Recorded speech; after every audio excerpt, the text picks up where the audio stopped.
안녕하세요. 드론 범죄 수사론 13주차 수업 진행합니다.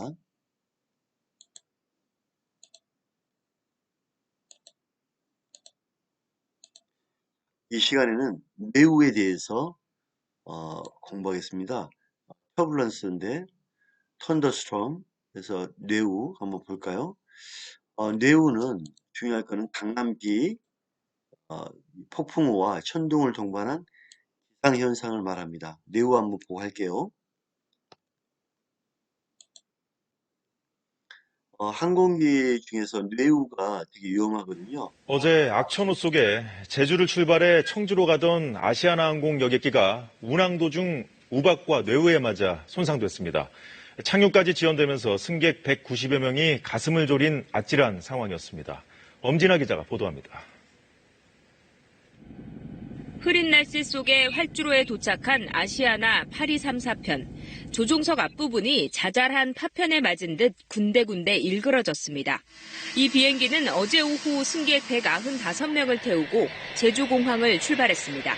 1시간 정도 비행 뒤 착륙을 위해 고도를 낮추던 중 갑자기 기체가 흔들렸습니다.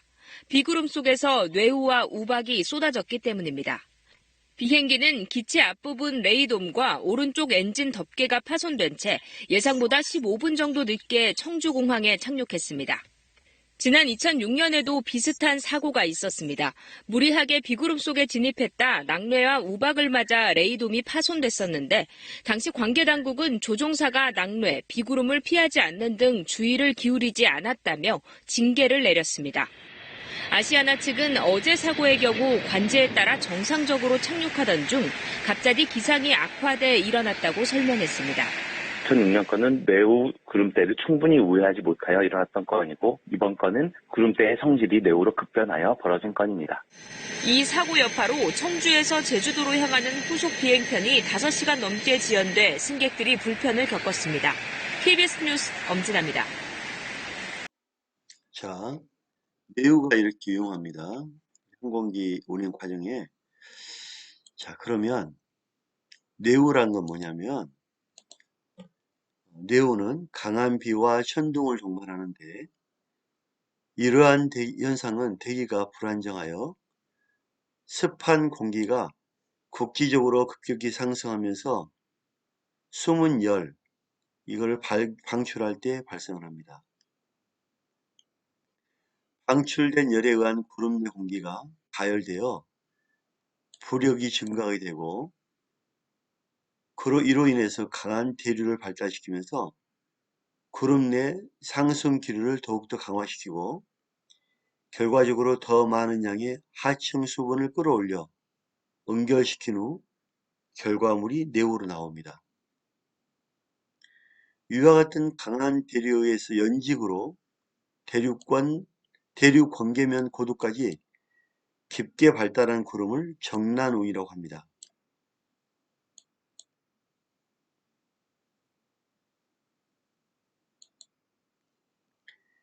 개개의 뇌우는 수명이 아주 짧아서 생전 주기가 한두 시간 정도이며 발달 구름은 주위 공기보다 따뜻합니다.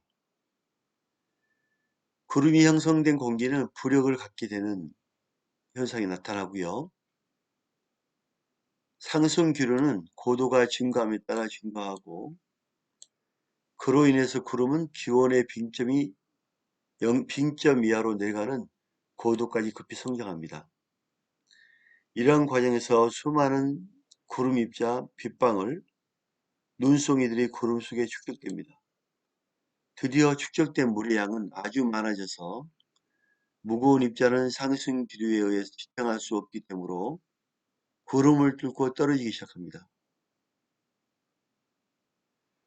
낙하하는 물에 의해 주위 공기에 작용하는 마찰 저항은 상승 기류를 하강 기류로 전환시키며 이때 심한 폭풍우가 시작되어 최성기가 됩니다. 최성기의 상승 기류와 하강 기류는 나란히 존재합니다. 낙하하는 눈과 비는 하강 기류를 냉각시키고 냉각된 하강 기류는 습하고 차가운 공기 불처럼 지면 위에 수평으로 퍼집니다.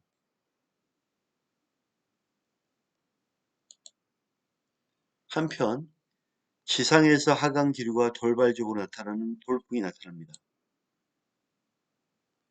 최성기의 하강 기류는 점차 상승 기류 부분으로 확대됩니다. 구름은 물 공급원을 모두 소모해 버림으로써 비의 강도는 감소되고 결과적으로 구름은 분해되거나 분산되어 낮은 고도에서 불규칙한 저군의 덩어리로 나타납니다. 그리고 높은 고도에서는 모두 모루 형태의 건운, 짙은 구름 조각과 줄무늬 형태로 나타나게 됩니다.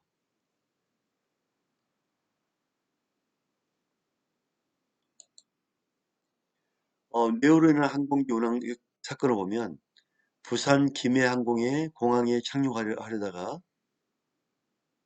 강풍을 만나 인천공항으로 향하던 대한항공 여객기가 뇌우 속에서 난기류를 만나 난기류 터뷸런스라고 부르죠. 승객 21명이 다치는 사고가 발생했습니다.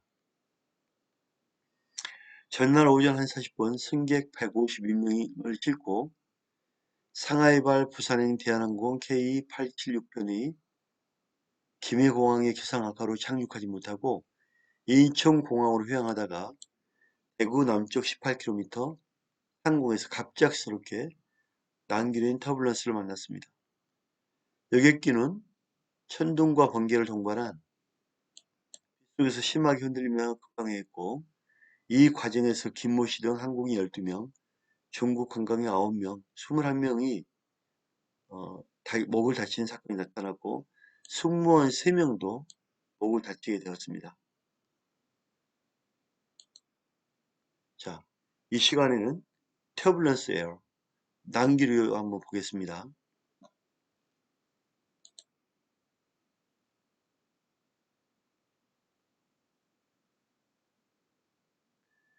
Hello everybody, my name 부분은 is Kwon. 난기류 부분은 되게 공항 위험하다고 표현을 많이 합니다. 그래서 이 난기류에 대해서 이 시간에 좀 안녕하세요, 가랑비입니다. 비행은 이륙, 상승, 순항, 강하, 착륙 등 여러 가지 단계를 거치는데요.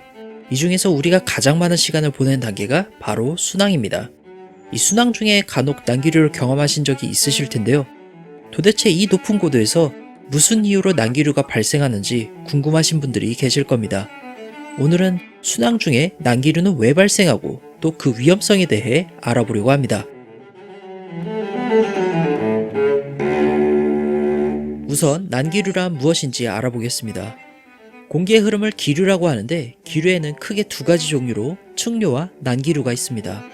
난기류는 줄여서 난류라고도 하고 영어로는 터뷸런스라고 합니다. 측류는 공기 분자들이 모두 같은 속도 그리고 일정한 방향으로 고르게 흐르는 규칙적인 흐름을 말합니다.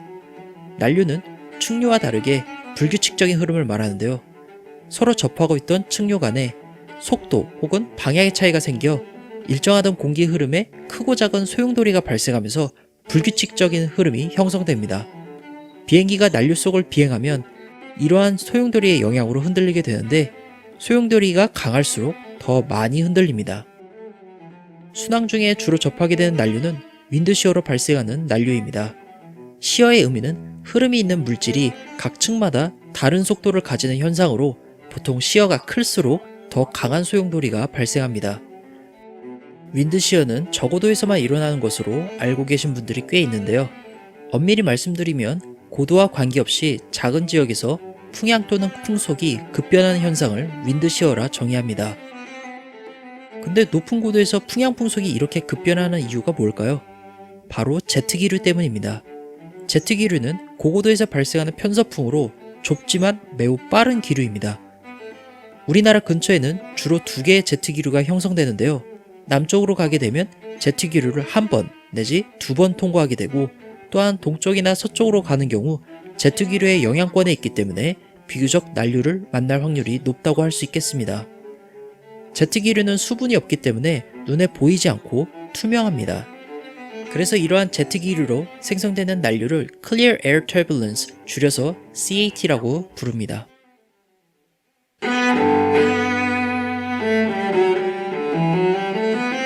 아니 근데 비행기는 최첨단 장비이고 기상 레이더도 있다는데 왜 난기류를 못 피해 다녀요? 라고 질문하실 수 있는데요.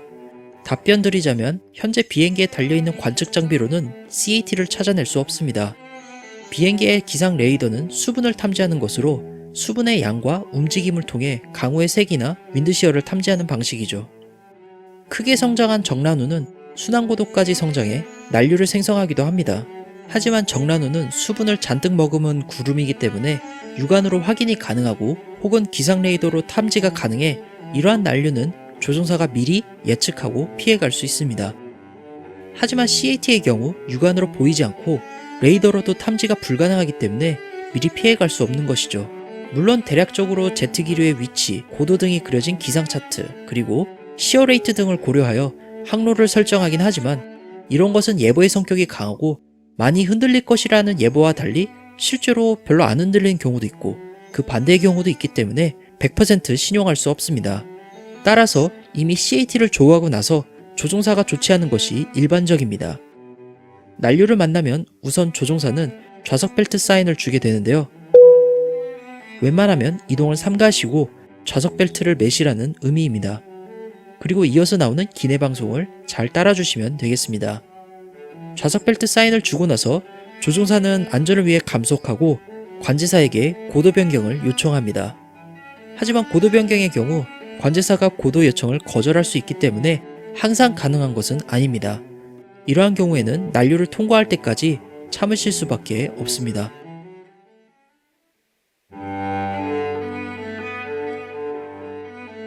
난류의 세기는 Light, Moderate, Severe, Extreme으로 나눕니다. 각 기준의 수학적인 수치는 없습니다만 보통 처음 좌석 벨트 사인이 나가는 수준은 Light 정도이고 기내식 서비스가 중지되는 정도가 Moderate 정도입니다. 이번에 여행을 갔다 왔는데 난기류 때문에 무서웠어요. 라고 대부분 말씀하시는 수준은 사실 Moderate 정도입니다. Moderate은 걷기 다소 불편하지만 이동이 가능하고 고정되지 않은 물건이 떨어지는 정도로 직접 느끼기에는 다소 강한 것처럼 느껴집니다만 비행기 자체는 상당히 안전된 상태라 걱정하지 않으셔도 됩니다. Severe의 경우 비행기가 순간적으로 불안정해지지만 곧바로 다시 회복할 수 있는 상태이고 이보다 더 심하게 흔들려 지속적으로 통제가 불가능한 경우가 Extreme입니다. 가장 많이 걱정하는 것이 난류로 인한 추락인데요. 결론부터 말씀드리자면 오히려 순항고도처럼 높은 곳에서 난류로 인한 급강하가 일어나도 회복할 수 있는 여유가 있기 때문에 낮은 고도보다 훨씬 안전합니다. 또한 비행기는 생각보다 매우 튼튼하기 때문에 기체 손상은 익스트림을 제외하고는 일어나지 않습니다. 또한 설사 기체 손상이 발생하더라도 이것은 경미한 손상으로 추락까지 그대로 이어질 확률은 굉장히 낮습니다. 그러면 추락할 가능성은 있긴 있는 거네요? 라고 말씀하실 수 있는데 가능성이야 언제든지 있습니다. 하지만 당장 시비어만 놓고 보더라도 상당히 극소수인데 여기에 그보다 더한 익스트림을 만나서 거기에 추락까지 한다? 이것은 10억분의 1과 같이 터무니없는 확률이지만 0이 아니기 때문에 가능성이 있다 라고 말할 뿐이고 사실상 순항 중에 난류로 추락하는 일은 없다고 보는 것이 맞습니다. 다만 순항 중이 아닌 이륙과 착륙이 이뤄지는 저고도에서는 추락의 가능성이 이보다 훨씬 높고 실제로 사고가 다수 있었습니다. 이를 방지하기 위한 시스템들이 있고 절차도 있지만 이것은 차후에 다루도록 하겠습니다. 사실 가장 염려해야 될 것은 추락이 아니라 부상입니다.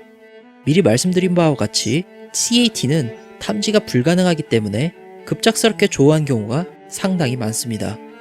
기술적인 난류로 Moderate 혹은 Light인데도 불구하고 부상당하는 경우가 꽤 있기 때문에 안내방송과 같이 좌석에 앉아 계실 때는 반드시 좌석 벨트를 착용해 부상을 예방하는 것이 좋습니다. 네, 오늘의 영상은 여기까지입니다. 시청해주셔서 감사합니다. Have a safe flight. 자, 직접 비행기를 탄 것 같죠, 그죠? 이러한 낭비는 공기의 흐름을 방해하는 흐름이 불규칙한 현상을 말합니다. 바람의 불규칙한 변화, 상선 기류, 이 하강 기류 같은 수직류가 난기류 원인인데 이러한 터뷸런스는 난기류는 유체역학에서 말하는 난류란 유체의 불규칙한 흐름을 뜻하지만 대기 중에는 극히 소규모의 난류로부터 고기압이나 저기압 같이 규모가 큰 난류까지 존재합니다. 항공기가 운항할 때 큰 난류를 만나면 금속한 풍향과 풍속 변화로 기체는 가로 세로 흔들리며 고도 변이를 일으킵니다. 이와 같은 현상을 난기류, 기류의 흐름, 악기류, 난류 등으로 부릅니다. 난기류가 생기는 주요 원인은 바람의 불규칙한 변화, 돌풍 때문입니다. 돌풍을 거스트라고 부르죠. 일반유에 수반되는 존재하는 소용돌이에 의해 생깁니다. 일반적으로 항공기에 영향을 끼치는 소용돌이 크기는 대체로 날개 나비의 크기로부터 날개 길이의 3, 40배, 지름 10에서 200m로 간주됩니다. 난기류의 둘째 원인은 수직류인데 이것은 항공기 고도의 변이를 일으킵니다. 네온 속에서 심한 상승 기류와 하강 기류가 뒤섞여 있어 악성 난기류라고 합니다. 지형의 영향이 적은 대륙권 상층으로부터 성층권 하층에 있어서 구름이 없어도 난기류는 존재하는데 이는 청천 난류라고 합니다. 방금 우리 했죠? Clear Air Turbulence, CAT. 상하의 풍속차가 클 때 발생합니다.